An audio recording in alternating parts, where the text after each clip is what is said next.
A paz do Senhor, queridos irmãos ceadebianos, que alegria estar iniciando este ano de 2024 aqui na bela cidade de Porto Seguro. Vejam o dinamismo da nossa escola bíblica dominical. Hoje nós estamos aqui para aprender mais uma vez a lição de número 1 de 7 de janeiro de 2024. Sejam todos bem-vindos. Queremos agradecer ao Vipão Supermercado, seu grande apoio. Olha, Adonias, vamos colocar aqui o que nós estamos fazendo na bela cidade de Porto Seguro e já voltaremos. Olá, meus queridos irmãos ceadebianos. Quem é o ceadebiano? Todo aquele que assiste o nosso canal, esteja em que lugar você esteja, seja de qual congregação, ou mesmo ainda nem tenha a fé no nosso Senhor Jesus Cristo, considere-se um ceadebiano. E hoje nós estamos gravando a primeira lição do primeiro trimestre de 2024 e temos esta honra imensa de estar gravando no litoral de Porto Seguro. Foi aqui em 1500 que aportaram as fragatas Santa Maria, Pita e Nina, trazendo consigo no seu bojo tudo de bom e também de ruim. Aqui, Porto Seguro, ela compartilha junto com Prado e com Cabralha o privilégio de ter sido a célula máter, o nascedouro do nosso Brasil. E aqui esta vila, a Vila de Porto Seguro, foi criada pelo primeiro donatário em 1535. Mas o que eu quero lhe dizer é que juntamente com o nascimento do nosso país, também um pouco depois, veio o Evangelho do nosso Senhor Jesus Cristo, que transforma o mais vil pecador em uma nova criatura. Sejam todos bem-vindos! Você por acaso já ouviu a expressão sem eira nem beira? Pois bem, eu estou aqui na cidade onde nasceu o nosso Brasil, Porto Seguro, e estou de frente aqui a uma construção remanescente lá do início do século XVI, ou seja, especificamente 1500, quando aportaram aqui os portugueses. E aqui estou na Vila de Porto Seguro, criada pelo primeiro donatário, o Pero de Campos Tourinho, a quem foi dado, e ele criou esta vila com muitas casas, e as casas eram classificadas. Quando a pessoa era muito abastada, então tinha eira e tinha beira. As pessoas mais simples não tinha nem eira nem beira. Daí vem a expressão popular, sem eira nem beira.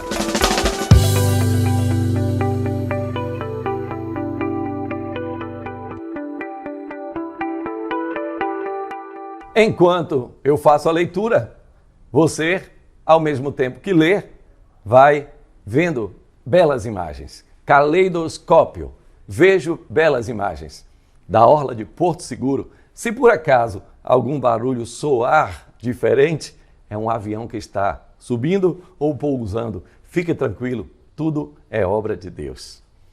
Cumprindo-se o dia de Pentecostes, estavam todos reunidos no mesmo lugar. E de repente veio do céu um som, como de um vento veemente e impetuoso, e encheu toda a casa em que estavam assentados.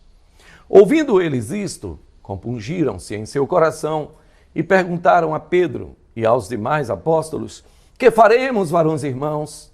E disse-lhes Pedro: arrependei-vos, e cada um de vós seja batizado em nome de Jesus Cristo para perdão dos pecados, e recebereis o dom do Espírito Santo. Amém. O texto da lição, ele nos mostra a descida do Espírito Santo, que também foi a fundação ou reconhecimento formal da igreja. Nós vamos ver isso, mas deixe-me ir pouco a pouco, em Drágeas, ou como disse o servo de Deus Moisés: deixa cair a minha doutrina como gotas, pouco a pouco. Então, o tópico 1, ele vai falar sobre o povo de Deus na Bíblia e na história. Primeiro, no Antigo Testamento. Aí há um termo importante, carral. Carral quer dizer assembleia. Carral quer dizer congregação. Carral quer dizer ajuntamento. Então, ajuntai o meu povo, disse Deus em Joel no capítulo 2, a partir do versículo 16. Ajuntai, santificai o meu povo. Ali, igreja era o povo étnico Israel. Mas Samuel também congregou o povo pouco antes da vitória de Davi sobre o gigante Golias. Lembram-se quando Davi estava para enfrentar o gigante Golias? Então Davi disse: Deus vai mostrar a todo este povo, a toda esta congregação, que ele é o verdadeiro Deus. Congregação, igreja do Antigo Testamento. O povo de Deus era congregado como assembleia diante de Moisés, para que pudesse ouvir a voz do servo do Senhor. Então ali estava também uma igreja, mas uma igreja restrita ao povo de Israel. Qual era a forma de entrar naquela igreja? Poderia ser o estrangeiro? Não. Poderia ser alguém que tivesse defeitos? Não. Só poderia ser o judeu ou israelita original. Então esse podia fazer parte da Assembleia. Era assim no Antigo Testamento. Já no Novo Testamento, há uma outra palavra que define, chamada eclésia. Esta palavra eclésia, ela na verdade vem do grego antigo.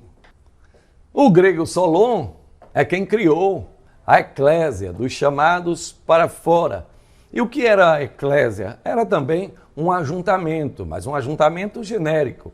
Então, aqueles que tinham mais de 20 anos, aqueles que tinham servido às Forças Armadas, ao exército grego, por cerca de 2 anos, e homens, então, eram os chamados para deliberar sobre diversos assuntos. Então, era uma assembleia, ela era uma eclésia. A eclésia, ela se reunia muitas vezes, 4 vezes por mês, e às vezes durava o dia inteiro. Veja que sim, há muitos pontos de convergência com a igreja do Senhor Jesus Cristo e com o Carral, que era a congregação também. Lembrem-se que quando Moisés ele ajuntava o povo, principalmente os príncipes, eles levavam o dia inteiro para ouvir as instruções. Claro que existia uma sequência, uma fila de pessoas que estavam ali para serem ouvidas. Mas vocês se lembram também que quando Esdras ele reuniu o povo numa congregação para explicar a palavra de Deus, o povo ficou lá quase o dia inteiro. Uns choravam, outros riam, não é verdade? Mas Esdras disse: hoje não é dia de chorar não, hoje é dia de sorrir, a alegria do Senhor é a nossa força. Então, a eclésia grega também era um espaço assemblear de deliberações. 5 séculos depois, nasce o Senhor Jesus Cristo, no tempo certo, no tempo Kairos, no tempo de Deus. O apóstolo Paulo define assim: vindo à plenitude dos tempos. E eu quero falar um pouquinho mais sobre plenitude dos tempos. Se eu tivesse um gráfico aqui, eu diria que é assim: vai seguindo o tempo. Tempo, espaço. Tempo X, espaço Y. Vai. Decadência, ascensão, decai um pouco, ascende depois. Vem o cativeiro, descende, depois novamente o retorno ao cativeiro. E o tempo vai passando. Domínio de Babilônia, domínio dos Medo-Persas. E lá vai a coisa andando. Chega um momento que é o domínio romano. E chega exatamente o tempo pleno. E o que é o tempo da plenitude? Gente, isso é especial demais. O tempo da plenitude é o momento em que as vias romanas já estavam prontas. O tempo da plenitude é o tempo em que as sinagogas judaicas estavam espalhadas por quase todo o mundo romano.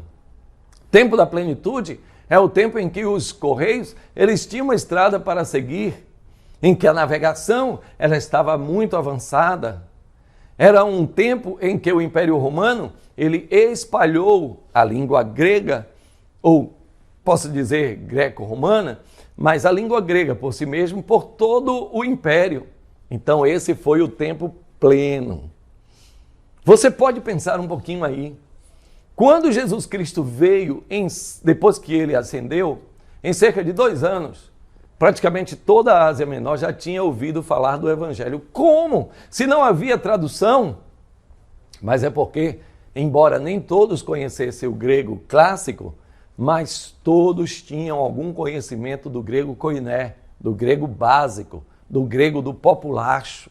Então, através disso, dessa língua básica, o mundo inteiro de então, ele pôde ouvir acerca do Evangelho do nosso Senhor Jesus Cristo. Paulo, ele fala que diversas vezes ele pegou as vias, os portos, ele saiu andando, quer seja a cavalo, quer seja por barco, e pregou o Evangelho. Não somente ele, mas os apóstolos do nosso Senhor Jesus Cristo, eles foram liberados para pregar o Evangelho. Isso é a plenitude dos tempos. O momento em que todas as nações se voltavam para Jerusalém para adorar. Gente, isso é perfeito, isso é magnífico, isso é maravilhoso. Isso significa que Deus, ele não foi pego de surpresa, não aconteceu por acaso. A perseguição ao Senhor Jesus Cristo via Herodes não foi por acaso. Tudo estava no tempo de Deus. Pode ser que a sua agenda tenha atrasado. Pode ser que aquele que ele prometeu chegar não chegou a tempo. Pode ser que aquilo que você ansiava em 2023 não aconteceu. Olha bem para mim agora. A agenda de Deus, ela é perfeita. Deus não erra o alvo. O tempo de Deus é o melhor tempo. Agora, trabalhe no limite máximo. Trabalhe tudo que você tem para trabalhar. Tudo que vier à sua mão para fazer, faze-o conforme as suas forças. Sim, você precisa fazer questão, você precisa lutar, você precisa querer. Aquele que deseja o episcopado, excelente obra deseja. Ah, não quero não. Negativo. Eu quero sim, se me chamar eu vou. Se me disser que é para ir, eu estou pronto. Olha, eu tenho interesse em participar. Então, você se coloca. Tem um hino que diz assim: no lance imprevisto, na frente me encontrar. Ah, glória a Deus. Então, você faz o máximo, trabalha a 220.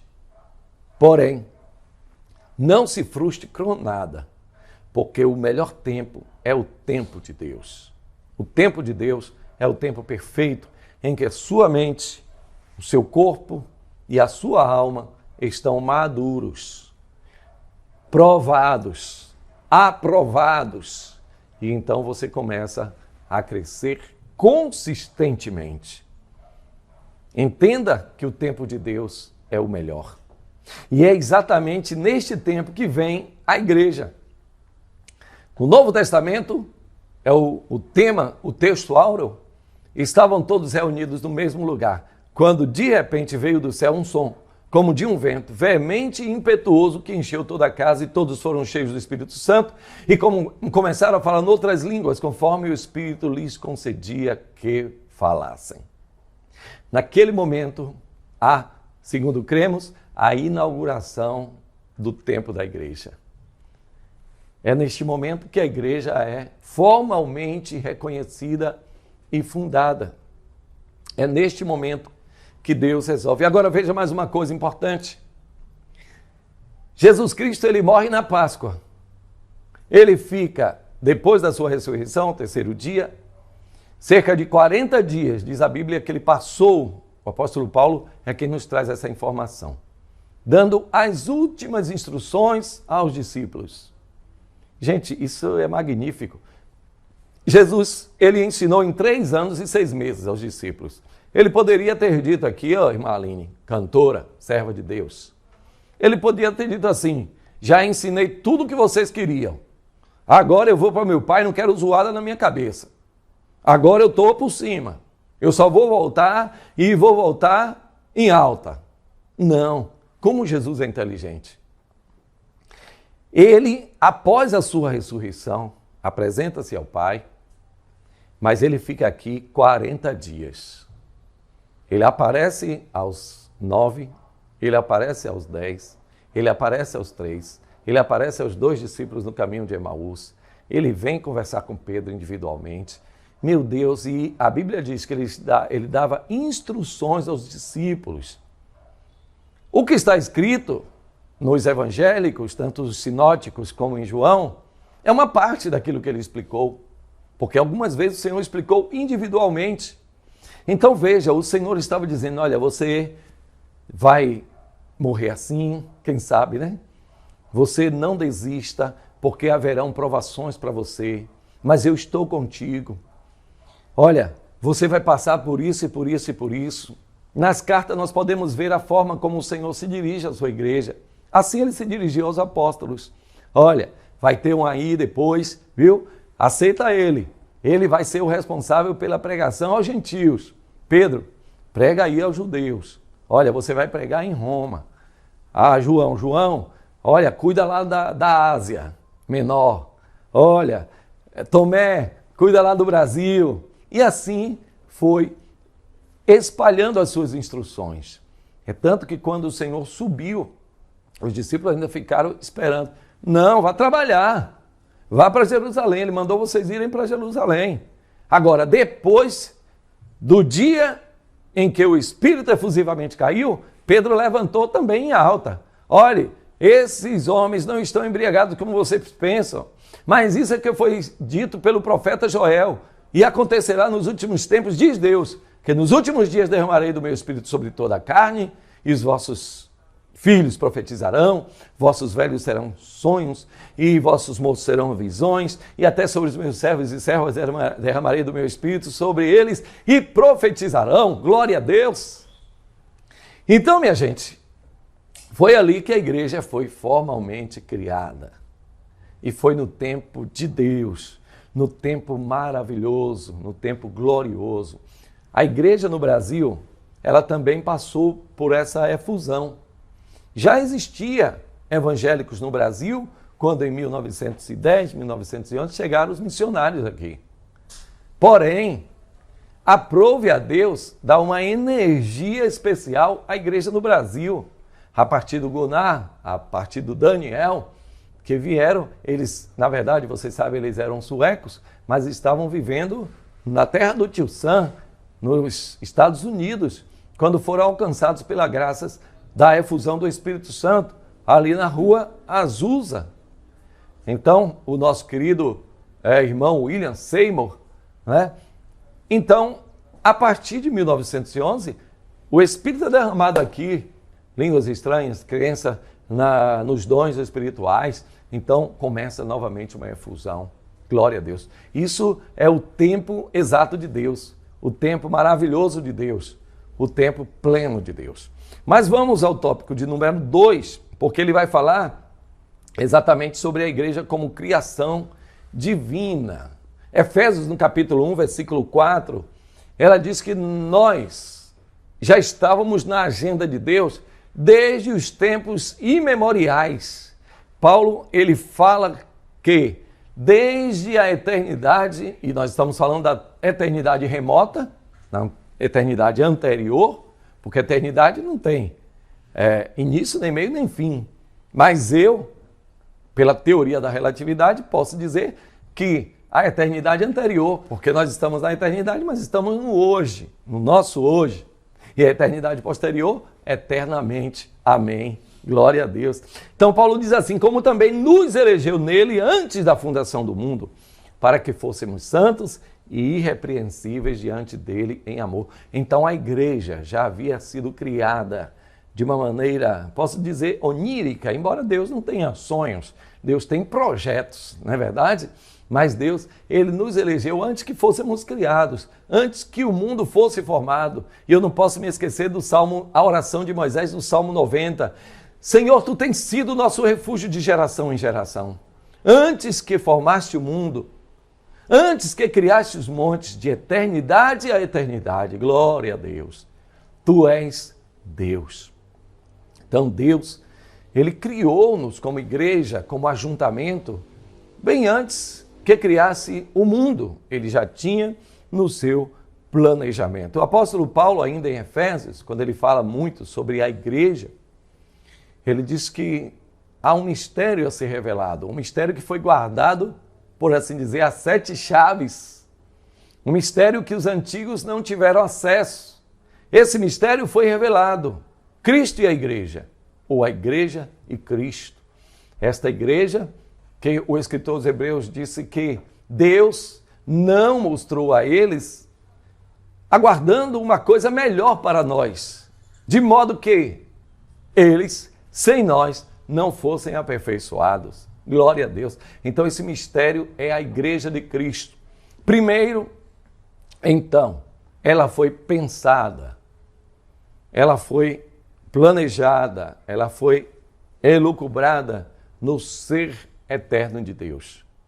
Mas o subtópico 2, ele vai falar que a igreja não somente foi pensada, mas a igreja foi concretizada. E aí entra o que já falei para vocês, Atos capítulo 2. Ali existia a igreja concreta. Em Mateus, no capítulo 16, o Senhor, ele diz assim, eu vou edificar. É no futuro, edificarei. Futuro simples. Edificarei a minha igreja. Ah, mas Solon construiu a eclésia. Sim, mas depois foi modificada. Foi modificada na frequência das reuniões, foi modificada na forma de aceitação de pessoas, foi modificada no número de pessoas, mas agora eu vou edificar a minha igreja. E se as portas da tirania prevaleceram contra a eclésia democrática lá, agora as portas da ditadura, as portas do inferno não prevalecerão contra a igreja cá. Porque quem está edificando agora não é Solon, quem está edificando aqui agora não é Júlio César, quem está edificando agora não é Calígula, quem está edificando agora sou eu quem estou edificando a minha igreja. Oh, glória a Deus! Irmãos, esta igreja, e agora falo da igreja não universal, da igreja local, onde você congrega, esta porta foi aberta por Jesus. Ah, pastor, o senhor não conhece a minha igreja. A minha igreja tem apenas 25 membros. Irmão, essa igreja foi edificada por Cristo.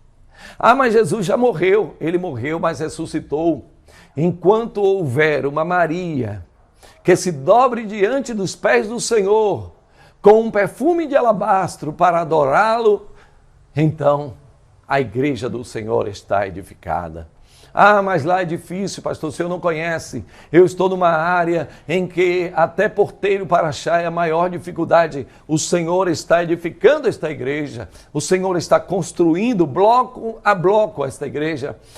Você é um edifício de Deus. Oh, glória a Jesus. Mas, pastor, o edifício lá é de palha, é de zinco. Nós temos uma igreja de zinco lá na África. Uma congregação muito bonita. Um abraço, meu querido pastor Itamar. Porém, ela pode ser de qualquer material. Ah, é de taipa, não tem problema. O Senhor está edificando vidas, o Senhor está salvando vidas, o Senhor está fazendo a sua obra. Eu, disse ele, edificarei a minha igreja. Alguém pode dizer, mas aí há um conflito, uma atrapalhação de conceitos. Você tem razão, mas eu expliquei. Eu falei da igreja local. Sim, e aí agora explico, porque quando a igreja é concretizada, ela ainda não tem uma identidade própria, no sentido de que as pessoas reconheçam a igreja. Mas em Atos capítulo 2, e o versículo 47, nós temos sim, a partir do 42, nós temos sim, todos os dias acrescentava o Senhor àqueles que se haviam de salvar à igreja, ao ajuntamento, à Assembleia de Deus. Glória a Jesus. Então, há sim um princípio de identificação. E tinham eles, a igreja, todos um mesmo parecer, um mesmo coração, um mesmo sentimento.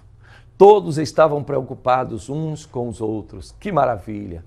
E comiam com alegria e com singeleza de coração. E caíam na graça de todo o povo, dos que estavam dentro do mundo, para aqueles que estavam fora do mundo. Glória a Deus. Então a igreja no Novo Testamento, ela começa pouco a pouco a ter uma identidade. Em princípio, obviamente, ela não tinha lugares de reunião a não ser nas casas e no templo em Jerusalém e na sinagoga dos judeus. Porém, pouco a pouco, através da pregação do evangelho, os judeus, juntamente com os judaizantes, começaram a dizer o seguinte: esses que não seguem a lei, esses que não circuncidam, esses que não querem seguir a lei de Moisés, não podem ser considerados prosélitos, não podem ser considerados os nossos irmãos. Expulsemo-los das sinagogas, para que se cumprisse aquilo que o Senhor já falou em Mateus no capítulo 25, expulsá-los-ão das sinagogas. Então, à medida que eles eram expulsos da sinagoga, qual era o movimento mais esperado? Que eles, os párias, aqueles que foram separados, eles tinham sido agora chamados pelo Senhor Jesus para sofrer por amor dele. Então, a igreja começa então a se destacar do judaísmo, começa a ter um ensinamento próprio. O apóstolo Paulo, usado por Deus, escreveu muitas cartas, algumas para indivíduos, mas uma boa parte para as igrejas. Então, o conceito de igreja no Novo Testamento, ele começa a tomar forma. Principalmente a igreja local. Vejam bem, o apóstolo, quando escrevia, ele certa vez disse assim: essa carta deve ser lida pelos que estão na Galácia, que era uma região, mas também deve ser lida em Laodiceia. Preste bem atenção. E a carta de Laodiceia deve ser lida aqui também. Veja que ali a igreja, assim como no capítulo 2 de João e 3, a igreja assume ali um aspecto local. A igreja que está em Filadélfia escreve, a igreja local em Filadélfia. A igreja que está em Salvador escreve, a igreja que está em Porto Seguro escreve, a igreja local. Há também, e eu quero logo explicar, a igreja universal, o corpo invisível de Cristo, ilimitado, que não está separado por limitações geográficas. Esse é o corpo de Cristo na terra. Esse, segundo o apóstolo Pedro, o mesmo tipo de provação que se cumpre em mim aqui, se cumpre no irmão no Afeganistão, se cumpre no irmão russo, se cumpre no irmão tcheco, se cumpre no irmão norte-americano, canadense, mexicano e assim por diante. Então, o corpo de Cristo invisível, o corpo universal de Cristo. Mas eu tenho, por fim, uma mensagem que não vai seguir aqui o rumo da lição, mas é uma mensagem que, enquanto eu estudava essa lição, Deus colocou no meu coração. Posso falar aqui mesmo, Adonias? Uma mensagem direta para você que está acompanhando, e são muitas pessoas. Eu devo dizer, meu caro Adonias, que um dos nossos resumos, eu quero agradecer aos irmãos do Assembleanos de Valor,